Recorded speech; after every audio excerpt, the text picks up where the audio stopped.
The lord. బాగున్నారా? మీరు బాగుండాలని ప్రతినిత్యం ప్రార్థిస్తూ ప్రభుని స్తుతిస్తూ ఉన్నాం పిల్లరా. మరి జీసస్ ఆశీర్వాద మినిస్ట్రీ తరపున ప్రభు యేసుక్రీస్తు నామంలో మీ అందరికీ శుభాభివందనాలు. దేవునికి స్తోత్రాలు. సంతోషకరము, చాలా విశేషకరమైన జీవం గల దేవుని మాట వాగ్దానంతో మీ ముందుకు రావడం జరిగింది పిల్లరా. ఏమిటి ఈ దినం దేవుని మాట అని చూస్తే చూడండి, నెహెమ్యా గ్రంథము 1వ అధ్యాయము 5వ వాక్యం నుంచి 2 వచనాలు నేను చదువుతున్నాను. అక్కడ ఇలా రాయబడింది పిల్లరా. ఎట్లనగా, ఆకాశమందున్న దేవా యెహోవా, భయంకరుడు అయిన గొప్ప దేవా, నన్ను ప్రేమించి నీ ఆజ్ఞలను అనుసరించి నడుచువారిని కటాక్షించి వారితో నిబంధన స్థిరపరిచిన వాడా, నీ చెవియొగ్గి నీ నేత్రములను తెరచి నీ సన్నిధిని దివారాత్రములు నీ దాసులైన ఇశ్రాయేలుల పక్షముగా నేను చేయు ప్రార్థన అంగీకరించుము. మీకు విరోధముగా పాపము చేసిన ఇశ్రాయేలుల కుటుంబముల దోషములను నేను ఒప్పుకొనుచున్నాను.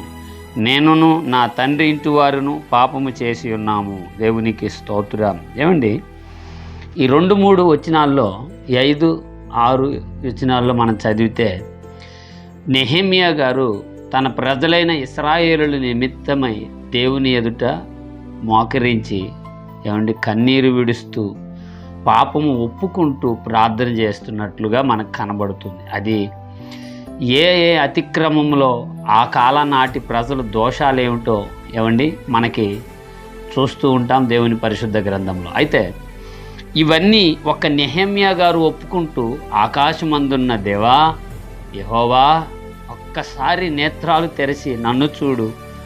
నేను చేయుచున్న ఈ ప్రార్థన నా స్వార్థానికి కాదు. అలనాడు నీ నిబంధన అనుసరించిన ఇశ్రాయేలీయులు కొన్ని తప్పిదములతో నాయనా నీ సన్నిధికి దూరం అయిపోయారు, నీ వాక్యానికి దూరం అయిపోయారు అంటూ ఒక వ్యక్తి పడరాని పాటు పడుతున్నాడు దేవుని ఎదుట. స్తోత్రం.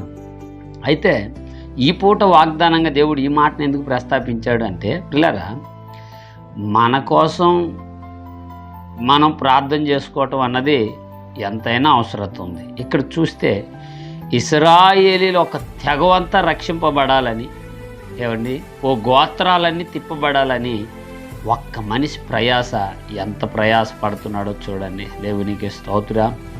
ఈ మాటలు అట్టుంటే నాటి తరాన్ని మనం చూస్తున్నాం.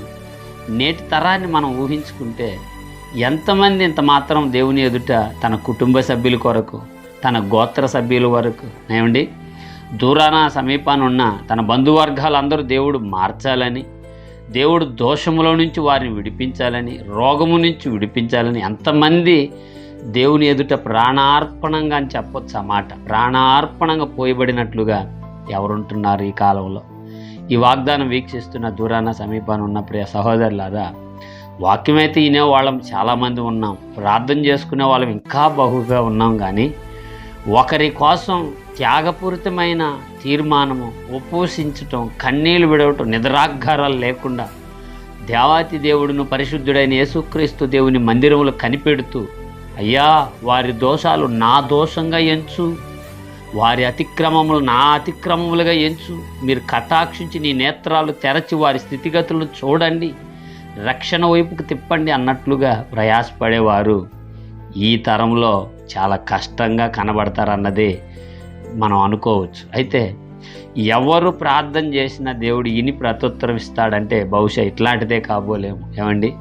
నెహెమ్యా నీతిమంతుడిగా ఉండి దేవుని ఎదుట నిలబడి తన ప్రజల కోసం దేవాతి దేవుని మొరపెడుతున్నాడు, ప్రార్థిస్తున్నాడు. ఒక్కసారి ఆలోచించు. నిన్ను కించపరచడానికి, ఏళన చేయటానికి కాదు, కానీ ఒక్కసారి ఆలోచించు. నీ అన్నదమ్ముళ్ళు, మేనత్తలు, అక్కమామలు, ప్రభునందు లేనేవారు రేపు ఒక్క రోజు నాడు పాతాళానికి వెళ్ళిపోతారని తెలిసినా నీవే నా మట్టుకు చాలు, నా పిల్లలు, నా కుటుంబం అనుకుంటున్నావేమో. ఒకవేళ సహోదరి సహోదరులారా, ఓ ప్రయాస, ఓ ఆయత్త కలిగి ప్రార్థించగలిగితే ఏదో ఒక రోజు దేవుడు వారికి సత్యాన్ని చూపించటానికి వారి మనోనేత్రాలు తెరస్తాడని నెహెమ్యా చెప్తున్నాడండి.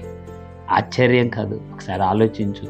ఇశ్రాయేలుల గోత్రాల కోసం ప్రార్థన చేస్తున్నాడు. కనీసం నీ బంధువర్గాల కుటుంబం కోసం నువ్వు ప్రార్థన చేయాలన్న బాధ్యత నీకున్నది అని గుర్తు చేస్తున్నాడే కానీ ఈ వాక్యము ద్వారా దేవుడు ఇంకేరొక విషయం కాదు. ఆలోచించు, ప్రార్థించు.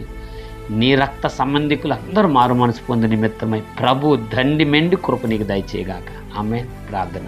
పరిశుద్ధుడైన మా తండ్రి, ఈ వాగ్దానం వీక్షిస్తున్న దూరాన సమీపాన ఉన్న నీ ప్రియ పిల్లలను మీరు దర్శించి దీవించండి. నెహెమ్యా ఇశ్రాయేలుల దోషాలు, పాపాలు అన్నీ నీ ఎదుట ఒప్పుకుంటున్నాడు దేవా. మరి ఈ రీతిగా ఒప్పుకొని ప్రార్థన చేసి ప్రతి కుటుంబాన్ని లేపుతానన్న మీ మాటలు నెరవేర్చమని, నీ ప్రియ పిల్లలు ధైర్యపరచమని పరిశుద్ధుడైన యేసు నామములో ప్రార్థన చేయుచున్నాను తండ్రి. Amen. Amen. Praise the lord. God bless you.